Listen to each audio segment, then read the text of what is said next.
الحمد للہ رب العالمین والصلاة والسلام على سید الانبیاء والمرسلین محمد وآلہ وصحبہ اجمعین اما بعد فقد قال اللہ تبارک وتعالی فی القرآن المجید فاعوذ باللہ من الشیطان الرجیم بسم اللہ الرحمن الرحیم قل هل يستوي الذين يعلمون والذين لا يعلمون انما يتذكر اولو الالباب وقال النبي صلی اللہ علیہ وسلم فضل العالم على العابد كفضلي على ادناكم او كما قال علیہ الصلاة والسلام۔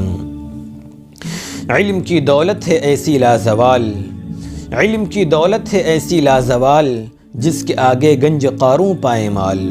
علم سے انسان پاتا ہے تمیز، علم سے آدمی ہے ہر دل عزیز۔ مجھ سے واقف ہے زمانہ علم میرا نام ہے، مجھ سے واقف ہے زمانہ علم میرا نام ہے، بخش دینا تاجو کشور میرا ادنا کام ہے۔ میرے محترم بزرگوں، دوستوں، بھائیوں اور بہنوں، آج میں علم کی فضیلت اور اہمیت پہ بات کروں گا، مگر اس سے پہلے آپ کو ایک خوشخبری دینا ہے، مگر وہ خوشخبری عمومی نہیں بلکہ خصوصی ہے، ایک خاص طبقے اور ایک خاص جماعت کے لیے ہے۔ جیسا کہ ہم سب جانتے ہیں کہ کرونا کی وبا کا دور چل رہا ہے، جس کی وجہ سے تمام مدارس اسلامیہ، اسکول، کالجز، یونیورسٹیز سب بند چل رہی ہیں اور تعلیم آن لائن ہو رہی ہے اور دنیا کے سارے کام آن لائن ہو رہے ہیں، جس کی وجہ سے کچھ احباب، متعلقین، مخلصین کے رائے مشورے پر یہ فیصلہ لیا گیا ہے کہ انشاءاللہ آن لائن کلاسز کا آغاز کیا جائے گا، جس میں دین کی تعلیم دی جائے گی، دین کی نالج دی جائے گی۔ تو دوستوں، آن لائن اسلامک کلاسز کا آغاز انشاءاللہ 2 فروری سے بروز بدھ کو ہوگا۔ کیا کیا پڑھایا جائے گا، کیا کیا تعلیم دی جائے گی، پوری ڈیٹیل آپ کو ویڈیو کے لاسٹ میں ایک اشتہار شو کر دیا جائے گا، اس میں مل جائے گی۔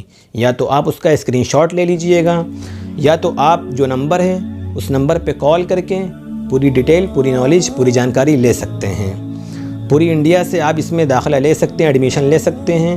اگر کوئی بیرون سے بھی داخلہ لینا چاہے تو داخلہ لے سکتا ہے۔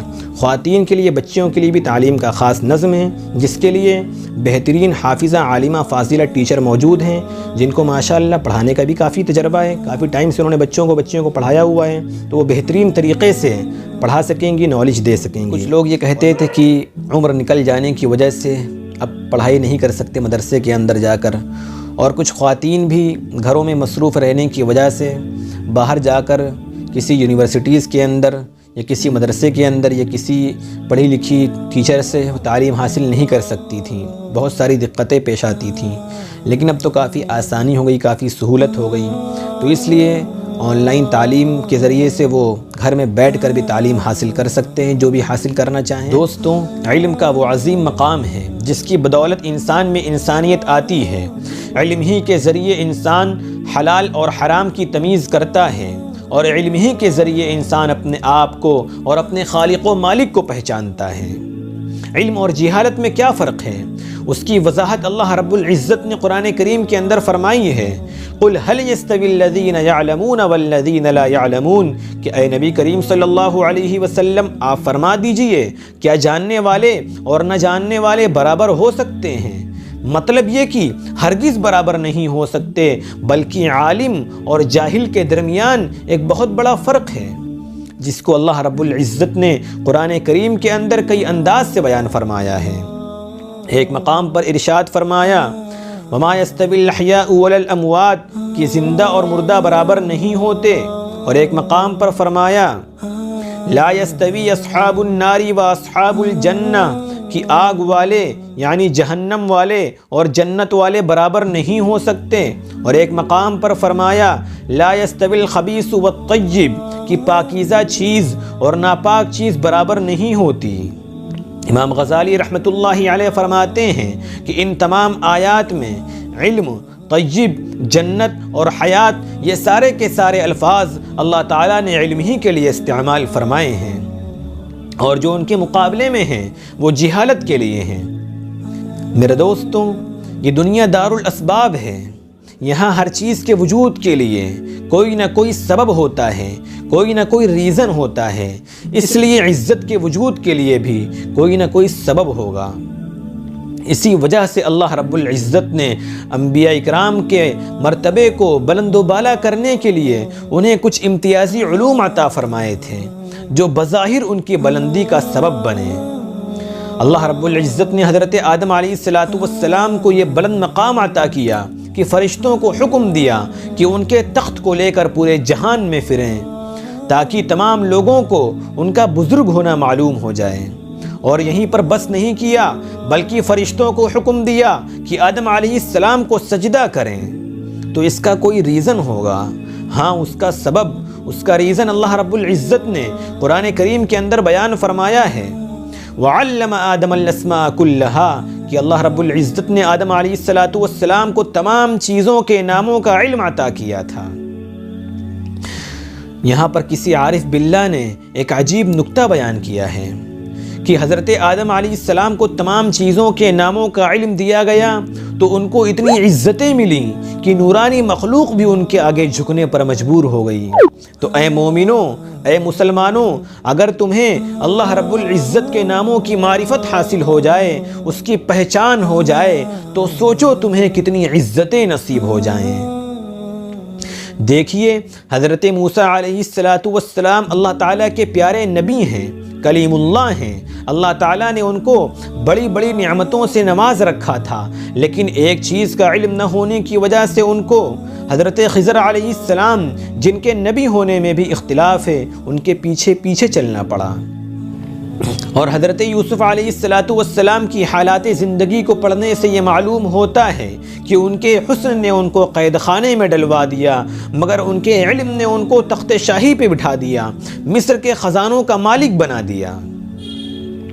دیکھیے حضرت سلیمان علیہ السلام کو اللہ نے دنیا کی بادشاہت عطا فرمائی اور دین کی بھی بادشاہت عطا فرمائی۔ آپ صلی اللہ علیہ وسلم نے ارشاد فرمایا کہ ان کو ایسی بادشاہت دی گئی نہ ان سے پہلے کسی کو دی گئی اور نہ ان کے بعد کسی کو ایسی بادشاہت دی جائے گی۔ انسانوں کے حاکم، جناتوں کے حاکم، ہواؤں کے حاکم، چرندوں کے حاکم، درندوں کے حاکم، دنیا کی تمام چیزوں پر یکساں حکومت کرنے والے، لیکن ایک وقت ایسا آیا کہ ان کو ایک چھوٹا سا پرندہ ہدہد، اس کی بات کو ماننا پڑا۔ کیوں ماننا پڑی ہدہد کی بات؟ اس لیے کہ ہدہد کو اس بات کا علم ہو گیا تھا جس کا علم حضرت سلیمان علیہ السلام کو نہیں تھا۔ دیکھ چھوٹوں کو ہے اللہ بڑائی دیتا، دیکھ چھوٹوں کو ہے اللہ بڑائی دیتا، آسمان آنکھ کے تل میں ہے دکھائی دیتا۔ دراصل خدا کی خلافت جو انسان کو ملی وہ علم ہی ہے، علم ہی وہ شے ہے جو پورے جہان پر حکومت کروا دیتی ہے۔ اگر دنیا میں خدا کا جلوہ ہے تو وہ علم ہے، اگر جنت میں خدا کا دیدار ملے گا تو وہ علم سے ملے گا۔ علم والا دین و دنیا کو سنبھال سکتا ہے اور بے علم انسان تو اپنے بدن کے لباس کو بھی نہیں سنبھال سکتا، اسے تو اپنے آپ کی بھی خبر نہیں۔ دوستوں، آپ صلی اللہ علیہ وسلم نے ارشاد فرمایا کہ جب کوئی طالب علم حاصل کرنے کے لیے کسی عالم کے پاس جاتا ہے تو ہر قدم پر اس کو 1 سال کی عبادت کا ثواب ملتا ہے اور ہر قدم پر اس کے ایک درجے کو بلند کیا جاتا ہے اور زمین برابر اس کے لیے دعائے خیر کرتی رہتی ہے اور فرشتے اس کی نیکیوں کے گواہ بنتے ہیں، ہر وقت اس کے لیے بخشش اور مغفرت تیار ہے۔ آپ صلی اللہ علیہ وسلم نے ارشاد فرمایا وَآتَاهُ اللَّهُ عَشَرَ سْنَيْنِ وَسَبْعِينَ شَهِيدًا کہ اللہ رب العزت اس شخص کو جو علم کی تلاش میں نکلا 72 شہیدوں کا ثواب عطا فرمائیں گے۔ امام مالک رحمۃ اللہ علیہ فرماتے ہیں کہ ایک طالب علم کا انتقال ہو گیا، ایک مرتبہ اس کو خواب میں دیکھا، پوچھا کیا گزری؟ کہنے لگا بس خدا نے یوں فرما دیا کہ اے میرے علم سے محبت رکھنے والے، تیرے لیے ایک ایک مسئلے کے بدلے جنت میں ایک ایک محل تیار کر دیا گیا ہے، اور پھر یہ فرمایا کہ یہ مرتبہ سوائے اہل علم کے کسی کو نہیں ملے گا، اور پھر فرشتوں کو حکم دیا کہ اس کے مرتبے کو اور بھی زیادہ کر دو کیونکہ یہ میرے انبیاء کے وارث ہیں۔ جب قیامت قائم ہوگی تو اللہ رب العزت علماء سے فرمائیں گے اے علماء کی جماعت، یہ جنت موجود ہے، تمہیں اجازت ہے، جاؤ گھومو پھرو۔ پھر اچانک فرمائیں گے امکثوا یا ایھا العلماء، اے علماء ٹھہرو، اکیلے مت جاؤ بلکہ گنہگاروں کی سفارش کرو، میں تمہاری سفارش قبول کروں گا۔ اے حفاظ، اے علماء جسے تم کہو گے میں اس کو بخش دوں گا، تاکہ وہ لوگ جو تمہیں دنیا کے اندر حقارت کی نگاہوں سے دیکھا کرتے تھے، نیچی نگاہوں سے دیکھا کرتے تھے، آج میدان محشر میں ان کو معلوم ہو جائے کہ تمہارا کیا مقام و مرتبہ ہے، تمہاری کیا عزت و توقیر ہے۔ آپ صلی اللہ علیہ وسلم نے ارشاد فرمایا، طلب العلم افضل عند اللہ من الصلاة والحج والجہاد، کہ علم کا حاصل کرنا نفلی نماز، نفلی حج اور نفلی جہاد سے افضل ہے۔ عابد کی مثال ایک تیراک کی ہے جو خود تیر کر پار ہو سکتا ہے، مگر عالم کی مثال ایک بڑے جہاز کی سی ہے جو اپنے ساتھ ساتھ ہزاروں کو پار کراتا ہے۔ علم دل کا سرور ہے، چشم بینا کا نور ہوتا ہے، علم سے رنج و غم دور ہوتا ہے، دل کو حاصل سرور ہوتا ہے۔ میرے دوستوں، یہ مقام و مرتبہ ہمیں تبھی حاصل ہو سکتا ہے جب ہم خود علم دین حاصل کریں اور اپنے بچوں کو بھی دین کا علم سکھائیں، انہیں دین کی تعلیم دلوائیں۔ آپ صلی اللہ علیہ وسلم نے ارشاد فرمایا، اطلبوا العلم ولو کان بالصین، کہ علم حاصل کرو اگر تمہیں چین تک بھی جانا پڑے۔ جزیرۃ العرب سے چین بہت دور ہے، اس وجہ سے آپ علیہ الصلوۃ والسلام نے چین کی مثال دی کہ اگر تمہیں اتنا دور سفر بھی کرنا پڑے علم حاصل کرنے کے لیے تو سفر کرو۔ اس وقت تو اتنا لمبا سفر کرنا بڑے بہادری کی بات تھی، بڑے جذبے کی اور بڑی قربانی کی بات تھی۔ آج تو سفر بہت آسان ہو گیا، لیکن اس وقت تو بہت طویل سفر ہوا کرتا تھا۔ لیکن اس کے باوجود آپ علیہ الصلوۃ والسلام نے ارشاد فرمایا کہ اگر تمہیں علم حاصل کرنے کے لیے چین تک بھی جانا پڑے تو جاؤ۔ تو اگر آج اس وبا کے دور میں آن لائن تعلیم حاصل کرنی پڑے، کچھ قربانی دینی پڑے، تو آن لائن تعلیم بھی حاصل کرو۔ دوستوں، غور کرو، علم حاصل کرو، علم کی طرف دھیان دو، دنیاوی تعلیم بھی حاصل کرو، دین کی تعلیم بھی حاصل کرو، مگر دین کی تعلیم کو مقدم کرو، ورنہ یاد رکھو ایک دن تمہارا نام و نشان اس زمین پر باقی نہیں رہے گا، تمہارا کوئی نام لیوا باقی نہیں رہ جائے گا۔ اللہ رب العزت سے دعا ہے کہ وہ ہم سب کو دین کا سچا طلبگار بنا دے اور علم کا سچا طلبگار بنا دے، اور ہمیں علم حاصل کرنے کی توفیق عطا فرمائے اور علم پر چلنے کی اور اس پر عمل کرنے کی توفیق عطا فرمائے، آمین۔ وآخر دعوانا ان الحمد للہ رب العالمین۔ دوستوں، تمام لوگوں سے گزارش ہے کہ اس ویڈیو کو زیادہ سے زیادہ شیئر کریں، اس کو وائرل کریں تاکہ زیادہ دور تک یہ پیغام، یہ میسج پہنچ سکیں۔ جنگل کی آگ کی طرح اس ویڈیو کو پھیلا دیں۔ السلام علیکم ورحمۃ اللہ وبرکاتہ۔